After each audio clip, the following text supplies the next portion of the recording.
Commençons par une petite histoire drôle. Un ange descend un jour dans une grande yeshiva. Il traverse les couloirs, entre dans le bureau du Rosh Yeshiva et lui annonce calmement « Tu as droit à une seule demande, une seule. Tout ce que tu demanderas s'accomplira immédiatement. » Le Rav réfléchit. Ce n'est pas un homme ordinaire, il pourrait demander la richesse, la longévité et l'influence, mais non. Il lève les yeux et dit « Je demande une sagesse infinie. » L'ange acquiesce et la demande est accordée. Les élèves se pressent autour de leur Rav. Ils attendent, fébriles. Ils veulent entendre la première phrase de l'homme le plus sage du monde. Le Rav ouvre les yeux, il regarde autour de lui comme quelqu'un qui vient de se réveiller et dit simplement « Ah, quel dommage, j'aurais dû demander de l'argent. » Au fond, cette histoire drôle cache une question très sérieuse. La paracha de Bo est une paracha de lumière après une nuit interminable. Des générations d'esclavage, des cris étouffés, des corps brisés, des enfants arrachés. Et soudain, les portes de l'Égypte s'ouvrent. La liberté, la sortie.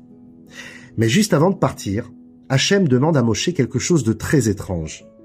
Parle, je t'en prie, aux oreilles du peuple et qu'ils demandent à leurs voisins égyptiens des objets d'or et d'argent. Imaginez la scène. Un juif, esclave depuis toujours, qui s'approche de la maison de son maître, celui qui l'a frappé, celui qui l'a humilié, celui qui a peut-être tué son enfant. Il frappe à la porte et lui demande un cadeau. Pourquoi? Pourquoi Hachem veut-il ce moment-là, ce geste-là? Rashi rapporte la Gemara. 400 ans plus tôt, Akadosh Baruch Hu avait promis à Avram Avinu que sa descendance souffrira en Égypte, mais y sortira avec de grandes richesses. Alors, Hachem insiste pour qu'Avram ne puisse pas se plaindre en disant « La souffrance, c'est bel et bien réalisé, mais pas la richesse. » Voilà pourquoi Hachem demande explicitement que les Juifs repartent d'Égypte avec de grandes richesses. Mais cette explication dérange. Depuis quand Hachem aurait-il besoin de se justifier? Et surtout, une semaine plus tard, au bord de la mer, les Égyptiens se noient, leurs chars se disloquent et leurs trésors flottent sur l'eau. Rashi lui-même dit que le butin de la mer valait bien plus que celui récupéré en Égypte. Alors donc, où est le problème? Le rabbi révèle ici une profondeur bouleversante. Le sujet n'est pas l'argent. Le sujet, c'est l'âme humaine. Avram Avinu n'était pas inquiet pour le compte bancaire de ses descendants. Il était inquiet pour leur regard sur eux-mêmes. Un peuple peut sortir libre, mais rester intérieurement esclave. Après des décennies d'humiliation, leur corps quittait enfin l'Égypte, mais leur âme était encore pliée, cassée et apeurée. Un peuple qui a été traité comme du bétail ne se relève pas avec un trésor ramassé par terre. Il fallait une expérience réparatrice. Que l'Égyptien soit obligé de regarder le Juif dans les yeux, qu'il ouvre son coffre-fort et qu'il donne, et qu'il reconnaisse, même malgré lui, tu comptes, tu as de la valeur. La Gemara raconte qu'environ 1500 ans plus tard, les Égyptiens intentèrent un procès aux Juifs devant Alexandre le Grand. Ils dirent « Vous nous avez pris de l'or et vous n'avez jamais rendu. » Silence. Les sages d'Israël sont déstabilisés. Et soudain, un homme simple se lève, non pas un orateur ou un grand prince, un juif ordinaire, Gvia ben Psissa, qui parle calmement en disant « Si vous vous basez sur la Torah pour nous attaquer, alors allons jusqu'au bout. Vous avez fait travailler 600 000 hommes de 20 à 60 ans pendant 430 ans sans salaire. À vous de payer maintenant. » Les Égyptiens se lèvent et quittent la salle. Parce qu'ils comprennent une chose, ce n'était pas un vol, c'était un salaire. Et un salaire, ce n'est pas seulement de l'argent, c'est une reconnaissance. Aujourd'hui encore, on le sait, des gens quittent des postes prestigieux, très bien payés, parce qu'ils ne se sentent pas vus, parce qu'ils ne se sentent pas considérés. Un survivant de la Shoah a raconté que la vie d'un juif à l'époque valait moins que celle d'un chien. Un chien écrasé, on nettoyait la rue, mais un juif abattu, personne ne le regardait.